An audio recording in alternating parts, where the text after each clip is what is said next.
Hello everyone, স্বাগতম জানাই আপনাদের টিআর স্টাডি ক্লাবে। আমাদের রাজ্যের মাননীয় মুখ্যমন্ত্রী জনসম্মুখে কিছু গুরুত্বপূর্ণ আলোচনা করেছেন ত্রিপুরার বিভিন্ন উন্নয়নমূলক কাজ সম্পর্কে। তো বিস্তারিত আপনারা দেখে নিন মাননীয় মুখ্যমন্ত্রী কী বলেছেন।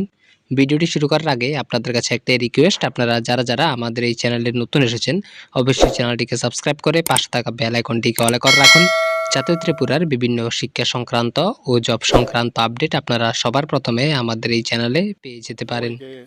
নমস্কার। আজকে রবীন্দ্র শতবার্ষিকী ভবনে প্রবুদ্ধজনদের সঙ্গে যে মত বিনিময় সভা এবং তার যে আয়োজক আমাদের সদর আরবান ডিস্ট্রিক্টের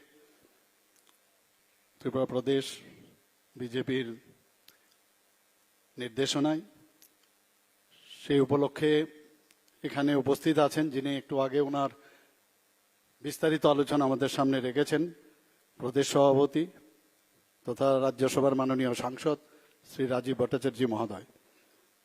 আমাদের মাঝে উপস্থিত আছেন আমাদের ত্রিপুরা সরকারের বিভিন্ন দপ্তরের যারা মন্ত্রী বাহাদুররা এখানে উপস্থিত আছেন।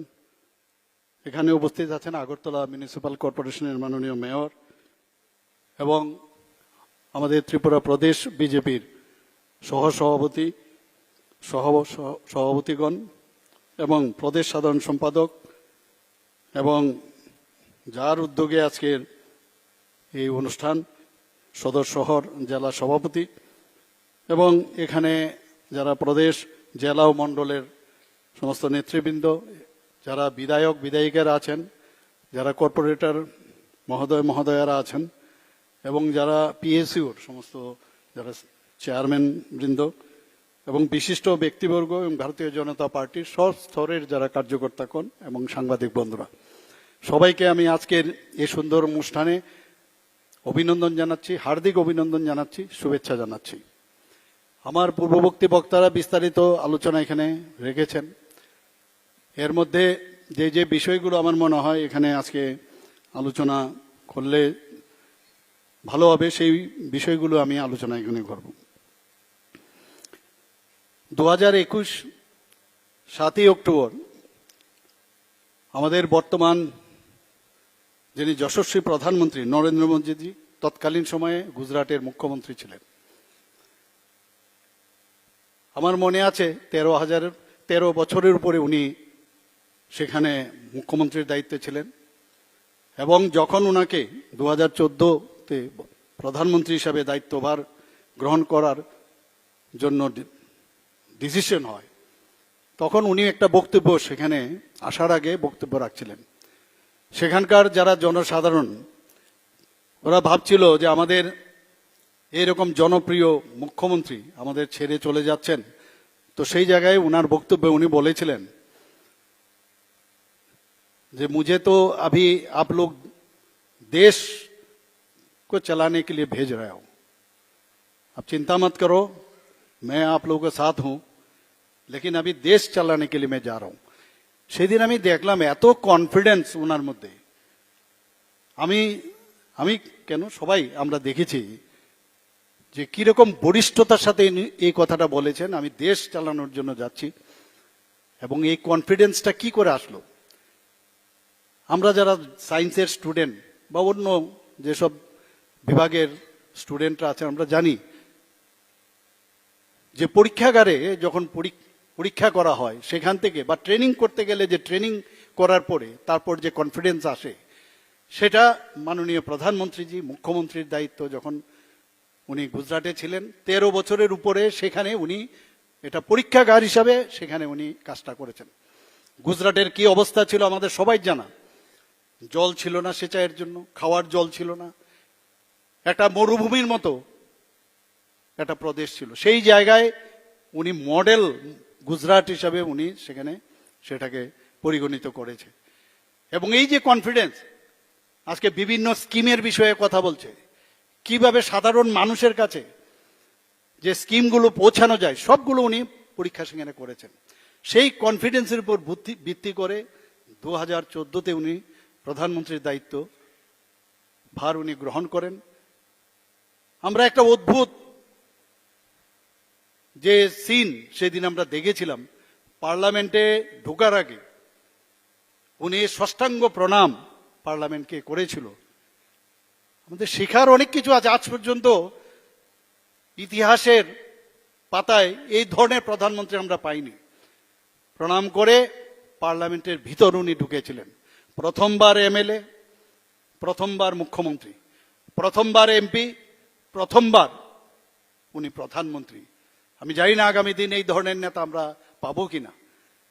আজকে যখন ভারতবর্ষে G20 যে সম্মেলন হয়েছিল, সেই G20 সময়ে আমরা দেখেছি সমস্ত দেশ বিদেশ থেকে যখন লিডাররা আসছিল, মাননীয় প্রধানমন্ত্রী নরেন্দ্র মোদীজিকে যে আজকে আমরা বিকশিত ভারতের কথা বলছি, সেদিন সমস্ত দেশের যারা কান্ডারিরা ছিল, আমি নিজেও সেখানে একটা অনুষ্ঠানে আমার সেখানে যাওয়ার সুযোগ এসেছিল, আমি দেখেছি যে সম্মানের সাথে মাননীয় প্রধানমন্ত্রীজিকে ওনারা দেখেছেন, সেটা বলার অপেক্ষা রাখে না যে ভারত এখন কোন জায়গায় আছে, সেটা আগে আমরা দেখতে পারিনি। আমার মনে হয় যে মাননীয় প্রধানমন্ত্রীজি এখন যে বিকশিত ভারতের যে অমৃতকালের কথা ঘোষণা করেছেন, যে 2047-এ ভারতকে বিকশিত করতে হবে। আমার পূর্ববর্তী বক্তা এখানে বলেছেন, তাপসবাবু বলেছেন যে 2047-এ আমাদের দেশ কোন জায়গায় যাবে।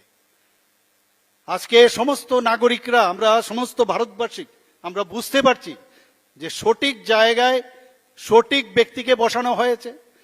দেশ যেভাবে চলার কথা আমরা সেইভাবে কোনোদিন ভাবতে পারিনি, সেই জায়গার মধ্যে এমন এক ব্যক্তিকে বসানো হয়েছে ভারতীয় জনতা পার্টির তরফ থেকে। এবং এনডিএ সরকার আজকে যেভাবে চলছে, প্রতিটা ক্ষেত্রে আমরা দেখছি সেটা যে সবকা সাথ সবকা বিকাশ, বিশ্বাস আর তার প্রয়াস, প্রতিটা স্তরে আমরা সেই কাজটা দেখছি।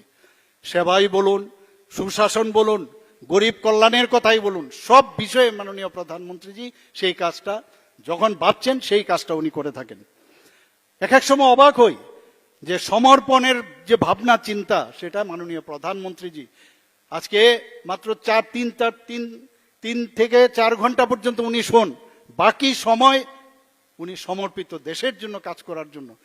আমরাও চেষ্টা করছি উনাকে দেখে, আমরাও ভাবি, আমরা যারা আজকে রাজ্য চালাচ্ছি, আমাদের যারা মন্ত্রিসভার সদস্যরা আছেন এবং অন্যান্য যেসব আমাদের যে বিধায়ক বিধায়িকারা আছেন, সবাই মিলে এইরকম একজন গার্জিয়ান যদি ঠিক থাকে, সঠিক পথে চলে, আমরাও কিন্তু সেই পথে চলি। কিন্তু দুঃখের বিষয় আমরা দেখি যে যারা বিরোধী দলে এখনো ওদের সেই কালচার ওদের ডেভেলপ করেনি। কারণ ওরা যে শিক্ষা দেবে, ওদের যেসব ডিসাইপল আছে, ওদের যে নিচু স্তরের যারা নেতা নেত্রীরা, তাদের মধ্যে সেটাই হবে। আমরা দেখতে পাই বিভিন্ন কার্যকলাপে ওদের মধ্যে কি ধরনের কথাবার্তা কয়। এই যে জিনিস, আজকে আমরা ভাগ্যবান যে এইরকম একটা ভারতীয় জনতা পার্টির আমরা এক একজন কার্যকর্তা আমরা দেখতে পাচ্ছি যে মাননীয় প্রধানমন্ত্রী নরেন্দ্র মোদীজির নেতৃত্বে যে দেশ চলছে, সেটা নতুন একটা রোড ম্যাপ আমাদের সামনে রেখেছে, একটা নতুন বিকাশের যে রাস্তা উনি আমাদের দেখাচ্ছেন। আমি প্রায়শ বিভিন্ন জায়গায় বলি, এতগুলো রোড আমাদের হচ্ছে, এতগুলো ন্যাশনাল হাইওয়ে হচ্ছে।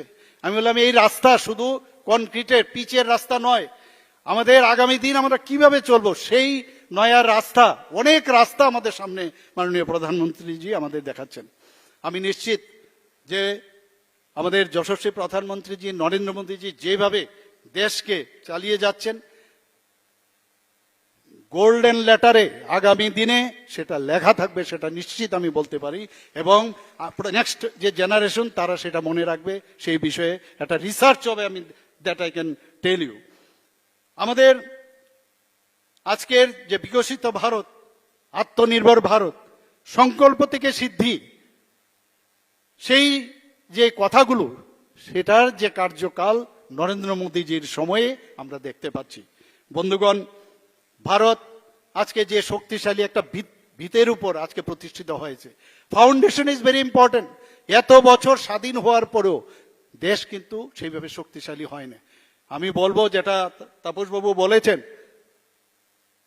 যে একটা বিদেশি পত্রিকার মধ্যে কি বলেছেন যে এতদিন বাদে ইংরেজ মুক্ত ভারত এতদিন বাদে হয়েছে, এটা বলার অপেক্ষা রাখে না। একটা স্ট্রং ফাউন্ডেশন আগামী প্রজন্মের জন্য মাননীয় প্রধানমন্ত্রীজির নেতৃত্বে সেটা সম্ভব হয়েছে। আমি বর্তমানে যে সীমা সুরক্ষার কথা যদি আমরা বলি, আমরা অর্থ ব্যবস্থাকে যদি মজবুত করার কথা বলি, আমরা যদি বিভিন্ন টেকনোলজি, মাননীয় প্রধানমন্ত্রীজি টেকনোলজিকে কিভাবে ব্যবহার করতে হবে সেটা আমাদের শিখিয়েছেন। আমি কিছুদিন আগে দিল্লিতে আমি গিয়েছিলাম, একটা নর্থ ইস্টার্ন জোনের একটা যে কনফারেন্স সেখানে হয়েছিল, সেখানে আমাকে বলতে হয়েছিল যে আর্টিফিশিয়াল ইন্টেলিজেন্স উইথ 5G, সেটা আমি পড়তে গিয়ে আমি যা দেখলাম, কি চিন্তা ভাবনা মাননীয় প্রধানমন্ত্রীজি। আজকে এখানে আমার সাথে কৃষিমন্ত্রী মহোদয় এখানে আছেন, যে আর্টিফিশিয়াল ইন্টেলিজেন্সে বারবার বলছে কৃষি কৃষি আমাদের দেশ কৃষি প্রধান দেশ, সেটা যদি কৃষকদের যদি আমরা শক্তিশালী না করতে পারি, তাদের জন্য এআই এর মাধ্যমে সেখানে জমির কি উর্বরতা আছে সেটা আপনার জানা যায়, কোন পোকামাকড় আসবে আগের থেকে বলা যায়, যে কারণে আগের থেকে প্রতিরক্ষা করা যায়।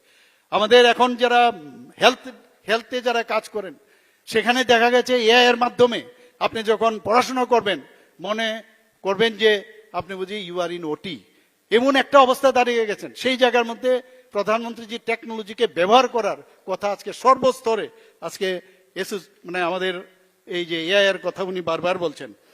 মোদিজির নেতৃত্বে আমি যদি বলি, কিছু কিছু শব্দ আছে এবং শব্দের বাস্তবায়ন যদি বলি, সেগুলো কিন্তু মোদিজি আমাদের সামনে রেখেছেন। রেসপন্সিভ, আমাদের মোদিজির যে সরকার, ভারতীয় জনতা পার্টির নেতৃত্বাধীন যে সরকার, রেসপন্সিভ, যে কোনো বিষয়ে আমরা সচেতন থাকি, রেসপন্স করি। খালি সরকারে বসলাম আর স্ক্যাম করলাম, এগুলো আমরা আগে দেখেছি, কিন্তু রেসপন্স করা ইন পজিটিভ ওয়ে, সেটা আমরা কিন্তু মোদিজি আমাদের শিখিয়েছেন। রেসপন্সিবল হওয়া, যে আমাকে যেহেতু নির্বাচিত করানো হয়েছে, আমাদের সরকার সংখ্যাধিক্যের কারণে সরকার তৈরি করেছি, I am responsible for the accountability আমার থাকতে হবে জনসাধারণের জন্য।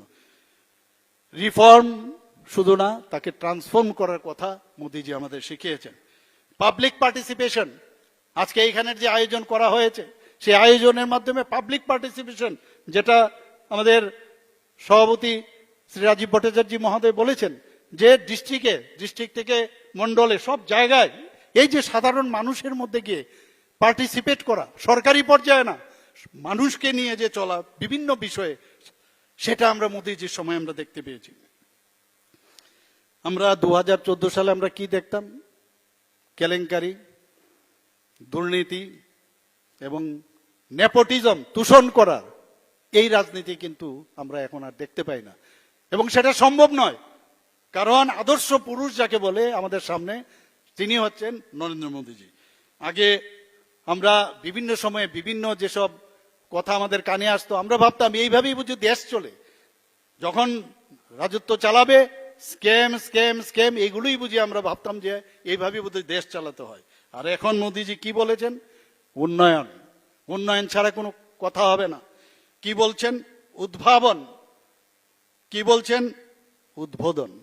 আমার মনে আছে বিভিন্ন জায়গায় আমার যেতে হয় উদ্বোধন করতে, এখনো বহু জায়গার মধ্যে রেডি হয়ে গেছে, সব জায়গার মধ্যে ইনফ্রাস্ট্রাকচার থেকে আরম্ভ করে বিভিন্ন জায়গায়। তাহলে মাননীয় প্রধানমন্ত্রীজি উন্নয়নের কথা বলছেন, আমাদের উদ্ভাবনের কথা বলছেন, এবং উদ্বোধন করতে হবে, এবং সেটা ফর দ্য পিপুল, সাধারণ মানুষের জন্য সেই কাজটা করতে হবে। আগে আমরা দেখতাম, এখানে আমার পূর্ববর্তী বক্তারা বলেছেন যে যখন আগের প্রাক্তন স্বর্গীয় প্রধানমন্ত্রী বলেছেন, নিজের মুখে বলেছেন, আমরা সবাই জানি যে দিল্লির থেকে যদি 100 টাকা পাঠানো হয়, তাহলে আস্তে আস্তে এখানে 25 টাকায় আসে। যদি 10 টাকায় বলা হয়, তাহলে 4 আনা এখানে আসবে। সেই জায়গার মধ্যে মাননীয় প্রধানমন্ত্রীজি কি করেছেন? এসে এই যে দালাল মাঝখানে, সেটাকে বন্ধ করে দিয়েছেন, এবং যে কারণে ডিবিটির মাধ্যমে আমাদের যারা সাধারণ মানুষ, তাদের অ্যাকাউন্টে সেই টাকাগুলো কিন্তু এখন যাচ্ছে, এবং সেটাকে বলে স্বচ্ছ প্রশাসন, স্বচ্ছ প্রশাসক, সেটা মাননীয় প্রধানমন্ত্রীজি সেটা আমাদের দেখিয়েছেন। আমরা স্বাস্থ্য নিয়ে চিন্তা করতাম যে আমার যদি শরীর খারাপ হয়, কারণ মাননীয় প্রধানমন্ত্রীজি এমন এক বাড়ির থেকে এসছে, চা বিক্রেতার ফ্যামিলির মধ্যে ওনার জন্য। উনি দেখেছেন কি অবস্থা, গরিবী কাকে বলে উনি দেখেছেন। সেই জায়গার মধ্যে উনি দাঁড়িয়েছেন যে যখনই বাড়িতে ঘরের গরিব মানুষদের যখন স্বাস্থ্যের সমস্যা হয়, তা বেচারা কোথায় যাবে, তার জন্য এত বড় একটা প্রকল্প, সেটা আমাদের মাননীয় প্রধানমন্ত্রীজি আয়ুষ্মান ভারত প্রকল্পের সূচনা করেন। 5 লাখ টাকা করে, 5 লাখ টাকা করে তাদের প্রতি বছরে প্রতিটা ফ্যামিলির জন্য সেই ব্যবস্থা করেছেন। দেখেন উনাকে দেখে, উনার যে সিদ্ধান্ত, সেই সিদ্ধান্ত দেখে আমরাও ত্রিপুরা সরকার ডিসিশন নিলাম মুখ্যমন্ত্রী জন আরোগ্য যোজনা, সেই একই ধাঁচে 5 লক্ষ টাকা করে, এবং যেখানে কেনে প্যানেলমেন্টের ব্যবস্থা আছে সব জায়গায় একই ধাঁচে আমরা করেছি। বন্ধুগণ, শেখার আছে অনেক কিছু, এবং আমরা সেটাই বলছিলাম। আমার পূর্ববর্তী বক্তারা বলেছেন সময় কম দিয়েছে, কিন্তু এই সময়ের মধ্যে যদি 11 বছরের উনার যে কার্যকাল এবং কি কি ডিসিশন নিয়েছে সেগুলো যদি বলা হয়, তাহলে আপনারাও টায়ার্ড হয়ে যাবেন এবং আপনারা বলবেন আসছি আবার আগামীকাল আসবো। কাজে এটা শেষ করা যাবে না। এখানে বই বিতরণ করা হয়েছে, কি কি করা হচ্ছে, মোটা যে বিষয়গুলো সেগুলো আপনাদের সামনে উনারা ধরেছেন। আপনারা শুনে খুশি হবেন যে according to IMF international monetary যে ফান্ড, তারা কি বলছে এখন, উনারা বলছেন যে অর্থনীতিতে বিশ্বের 4র্থ বৃহত্তর যে অর্থনীতি চলে এসেছে। আমার পূর্ববর্তী বক্তারা বলেছেন যে 11 স্থান ছিল আমাদের, সেই জায়গার থেকে 5ম স্থানে এসেছিল, 5ম স্থান থেকে আজকে 4র্থ স্থানে এসছে। আমি জানি না 2047-এর পরে এটা কোন জায়গায় যাবে। আমরা সত্যি আমরা থাকবো না, কিন্তু আমাদের নেক্সট জেনারেশন ওরা বলবে বাহ মোদিজি কি করলেন আপনি, বাহ মোদিজি, বাহ মোদিজি, এই কথাটা সবাই বলবে আমি নিশ্চিত। তো আমাদের জন্য একটা ভাগ্যের বিষয় যে এইরকম একজন প্রধানমন্ত্রী আমরা পেয়েছি। পলিটিক্স অফ পারফরমেন্স, আমরা দেখেছি এর আগে পলিটিক্স কাকে বলে। এখনকার এইবারের একটা জিনিস আপনারা নিশ্চয়ই দেখেছেন যে অপারেশন সিন্দুরের সময়ে সমস্ত বিরোধী দলের বিভিন্ন যারা রিপ্রেজেন্টেটিভ, তাদেরকে আমাদের NDA সরকারের তো আছেই, বিভিন্ন রিপ্রেজেন্টেটিভকে বিদেশে পাঠানো হয়েছে। এই যে একটু আগে কথা হয়েছে যে দেশের জন্য আমাদের যে সমর্পণের যে ভাবনা, এবার সত্যিই আমাদের খুব ভালো লাগলো। যারা যারা যে পার্টির থেকে গেছে, দেশ আগে, তারপরে পার্টি, তারপর নিজে, এটা কিন্তু মাননীয় প্রধানমন্ত্রী নরেন্দ্র মোদীজি ওইসব পার্টির লোকদেরও শিখাতে পেরেছে দিস ইজ ভেরি ইম্পর্টেন্ট। এবং যেভাবে ওনারা দেশ সম্পর্কে পাকিস্তানের বিরুদ্ধে যেভাবে কথা বলেছে, আমি ওনাদেরকে স্যালুট করব। মাননীয় প্রধানমন্ত্রীজি বলছেন উই ডোন্ট নিড প্রিচার। এবার যে অপারেশন সিন্দুরের সময় we don't need any preacher, we want partner. আমাদের প্রিচ করতে আসবেন না, এটা করতে হবে সেটা করতে হবে, আমরা পার্টনার চাই। টেররিস্টদের বিরুদ্ধে আমাদের যদি যুদ্ধ ঘোষণা যেহেতু করা হয়েছে, আপনারা একবার এক এক সম্মেলনে আপনারা বলবেন, বিশ্বের বিভিন্ন যেসব মিটিংগুলো হয় সেখানে টেররিস্টদের বিরুদ্ধে এগেনস্টে বলবেন, কিন্তু কার্যকর্তে দেখা যায় আপনারা উল্টো কথা বলছেন। সেই কারণে এবার মোদিজি যে কাজটা করেছেন সেই কাজের প্রমাণ দিয়েছেন, উনাদেরকে একটা বার্তা দিয়েছেন যে কথা না কাজের মাধ্যমে আসতে হবে, এবং টেররিস্টদের এগেনস্টে যুদ্ধ সারা জীবন থাকবে। এবং সেটা কিন্তু আমরা এবার দেখতে পেয়েছি, মাত্র 25 মিনিটের মধ্যে 9টা ঘাঁটিকে ধ্বংস করা অক্ষত অবস্থায় আমাদের সেনাবাহিনীর জওয়ানরা, আজকে 3টা বাহিনী তার অক্ষত অবস্থায় চলে এসছে। তার আগেও অপারেশন যে আমাদের সার্জিক্যাল স্ট্রাইক এবং আমাদের ওখানে যে এয়ার স্ট্রাইক করা হয়েছিল, মোদিজি যখন বলে আমরা বসে থাকি, কাউকে ছাড়া হবে না, যখন খালি ওয়েট করি কবে সেটা শুরু করবে। বিহারে এবার যখন এই পেহেলগাঁও, যেখানে আমাদের যে পর্যটকরা সেখানে গেছে 26 জনকে যে নির্মমভাবে হত্যা করেছে, 25 জন আমাদের ভারতীয়, একজন নেপাল থেকে, তখনই বুঝেছিলাম যে বিহার থেকে যে সাবধানী বাণী দিয়েছেন এবং সেটা অক্ষরে অক্ষরে উনি পালন করবেন। কিন্তু একটা জিনিস বুঝার, সারা পৃথিবীর লোক এখন বুঝতে পারছে উনি কি বলছেন। আমাদের টার্গেট টেররিস্ট, আমাদের টার্গেট কোনো দেশের নাগরিকদের জন্য না, ওখানকার যে ভূখণ্ড আছে তাদের জন্য না, কিন্তু সেই যে প্রমাণ উনি দিয়েছেন এবং সেই বার্তাটাই যারা যারা বিভিন্ন যে আমাদের পলিটিক্যাল পার্টির ভারতে আছে তারা যখন বাইরে গেছিল তাদেরকে বলে দেওয়া হয়েছে যে আপনারা এই বিষয় নিয়ে, এবং সুন্দরভাবে আজকে ভারত কোন জায়গায় কি চিন্তা ভাবনায় আছে সেটা ওনারা বলেছেন। আমি এর জন্য মাননীয় প্রধানমন্ত্রীজিকে ধন্যবাদ দেব। এবং যে বিকাশ এবং বিশ্বাস এবং পরিবর্তন, এই যে বিষয়গুলো আছে মাননীয় প্রধানমন্ত্রীজি সেটা আজকে যেভাবে করছেন সেটা আমরা দেখতে পাচ্ছি। মোদিজির নেতৃত্বে বিজেপি সরকার যখন গঠন হওয়ার পর থেকে ঘোটালা, কেলেঙ্কারি, স্ক্যাম এইগুলো কিন্তু আমরা দেখতে পাচ্ছি না। আমাদের সরকারও, আমরা যে ত্রিপুরার প্রদেশে আছি, ভারতীয় জনতা পার্টির অন্যান্য যে প্রদেশে সরকার আছে বা এনডিএর যে সরকার আছে, কোথাও কারণ সুবিধা নেই, কিছু করার উপায় নেই। স্ক্যাম, কেলেঙ্কারি, ঘোটালা অসম্ভব ব্যাপার, করা যাবে না। এই যে নতুন ভাবে পলিটিক্স, পারফরমেন্স পলিটিক্সের যে নতুন পরিবেশা, সেটা মাননীয় প্রধানমন্ত্রীজি আজকে আমাদের যে সুশাসনের যে ব্যবস্থা, কিভাবে সুশাসন করতে হয়, গুড গভর্নেন্সের সেই কথাটা উনি এনেছেন। শুধু তাই নয়, আমাদের মহান যে সংস্কৃতি, আমাদের যে ধর্মীয় যে জাগরণ, সেটাও মাননীয় প্রধানমন্ত্রীজি আমাদের সামনে রেখেছেন। আজকে যদি আমরা কাশী বিশ্বনাথ করিডোরের কথা বলি, আজকে যদি রাম মন্দির নির্মাণের কথা বলি, মহাকালেশ্বর মন্দিরের যে উন্নয়ন, কেদারনাথ মন্দির, এরকম প্রচুর যে নিদর্শন উনি আমাদের সামনে রেখেছেন। আমাদের যে ঐতিহ্য, আমাদের পরম্পরা, সেইগুলো আমাদের নেক্সট জেনারেশনের জন্য সেটা আনতে হবে এবং সেই কাজটা উনি আজকে এখানে করছেন। 370 এবং 35-এ ধারা বিলুপ করার সময় আমরা কথা হয়েছে। আজকে যখন আমাদের মুসলিম যে বোনেরা, মায়েরা আছেন, তাদেরকে 3 বার যদি 3 তালাক বলা হতো, তাদের তালাক হয়ে যেত। ভারতবর্ষের সাথে পাকিস্তান আছে, আমাদের বাংলাদেশ আছে, এরকম অসংখ্য যে মুসলিম কান্ট্রি, সেখানে এই 3 তালাক প্রথা যেটা ছিল সেটা মাননীয় প্রধানমন্ত্রীজি 370 ধারা এবং 335A এবং 3 তালাক বিলুপ্তি যখন করা চিন্তা ভাবনা করলেন এবং যেমন চিন্তা ভাবনা করলেন সেটা বাস্তবায়নও করেন। আমাদের মধ্যে অনেকে চিন্তা ভাবনা করছিলেন এবং অনেক বিরোধী দলের নেতারা বলছিলেন এই দেশে আগুন জ্বলবে, অনেক সমস্যা হবে, কিন্তু কিছুই হলো না।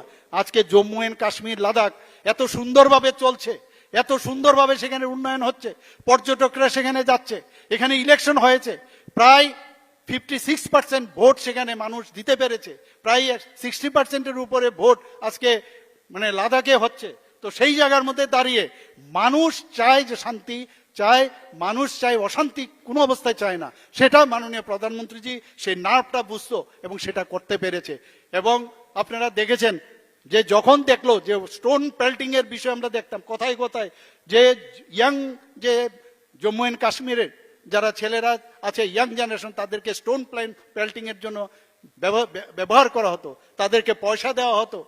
সেই কালচার থেকে যখন দেখলো যে এখানে উন্নয়ন চলছে, এইভাবে 370 এবং 35-এ ধারা যদি বিলুপ হয় তাহলে তো আমাদের সেই লোকগুলোকে আমরা পাবো না।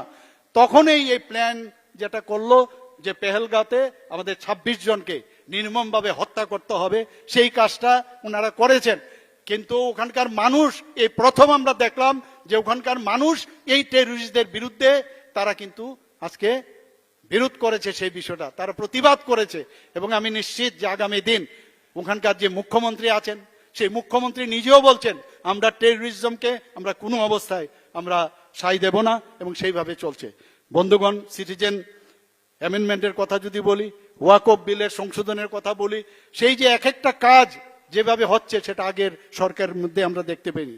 এখানে একটু আগে পাপিয়া মহোদয়া বলছেন যে উমেন্স রিজার্ভেশনের কথা বলছেন, 33% পার্লামেন্টে এবং আমাদের অ্যাসেম্বলির মধ্যে 33% রিজার্ভেশন। আগে মায়াকান্না আমরা অনেক দেখেছি, ক্রোকোডাইল টিয়ার্স আমরা দেখেছি।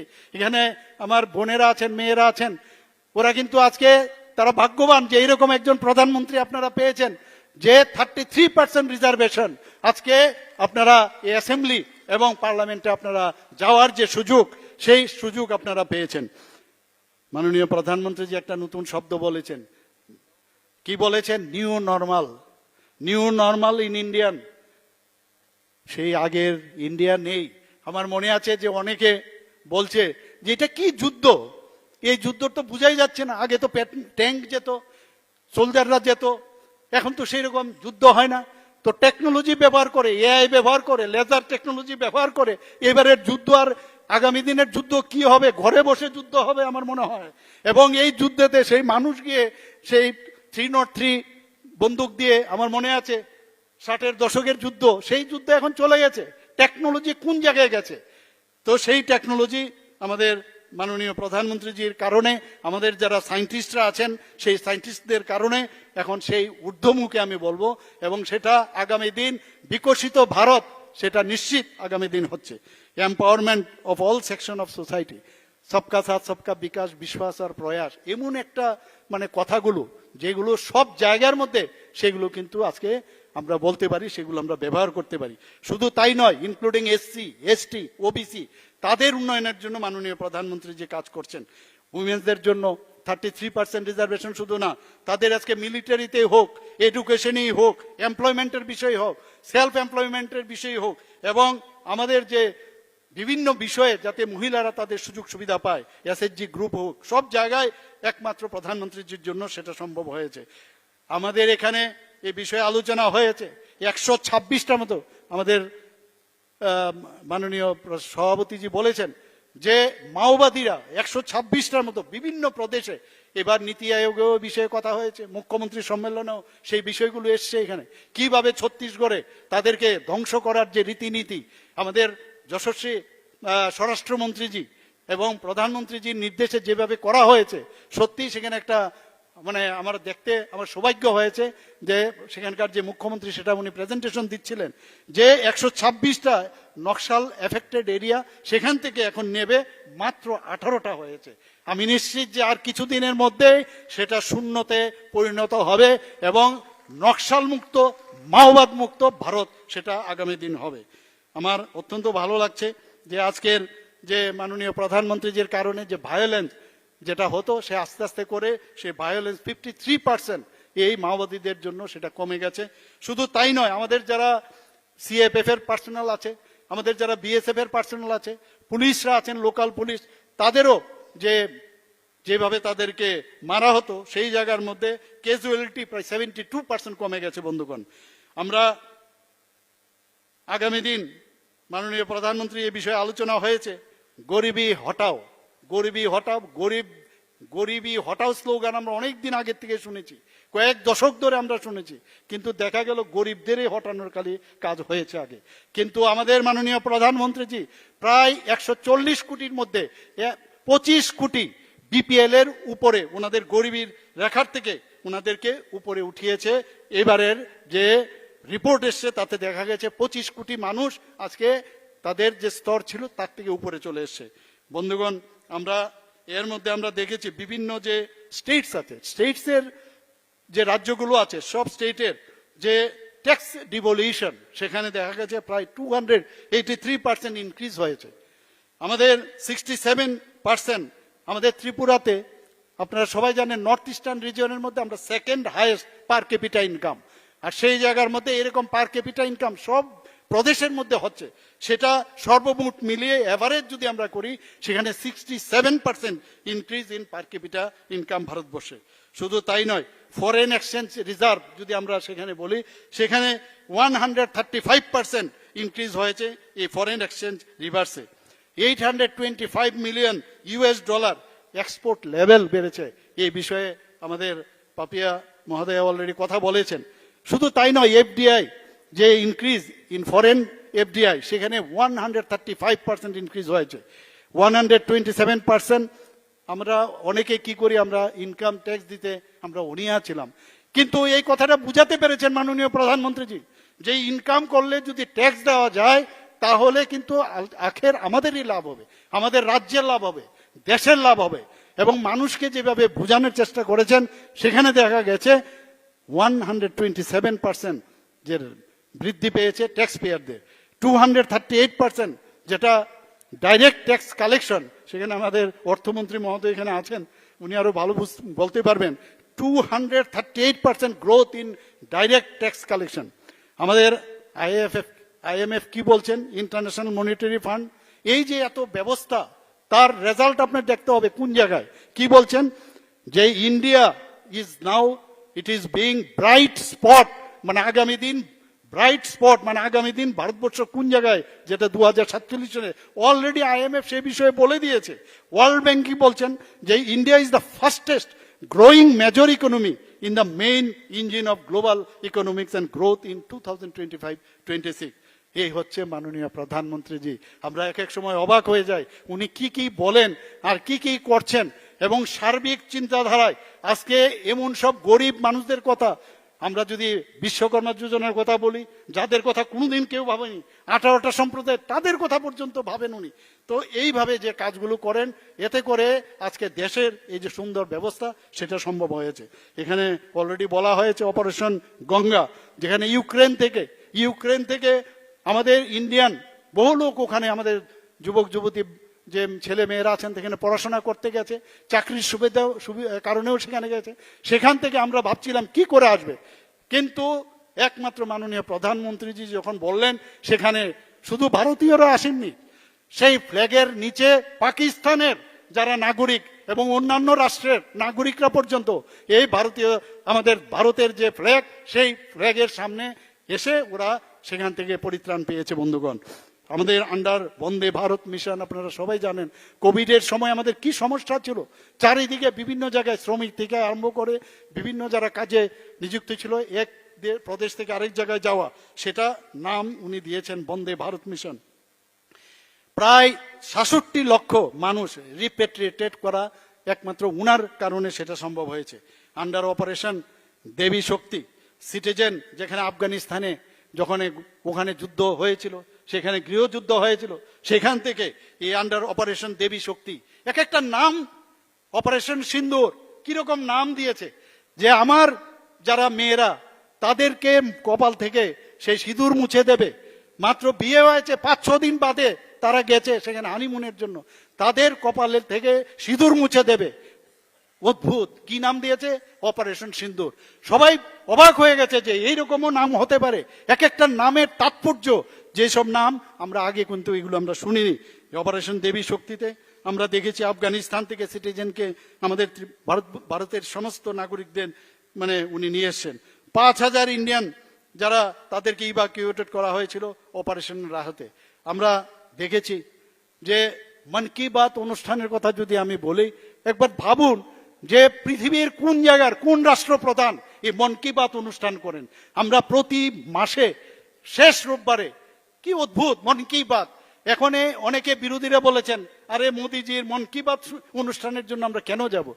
আরে সেটাও এখন বুঝতে পারছে ওটা উনার মন কি বাত বলছেন না, সাধারণ মানুষের যে মন কি বাত সেটা শোনার জন্য সেই প্রোগ্রাম। অদ্ভুত একটা সিচুয়েশন আমরা দেখি প্রতি রোববারে।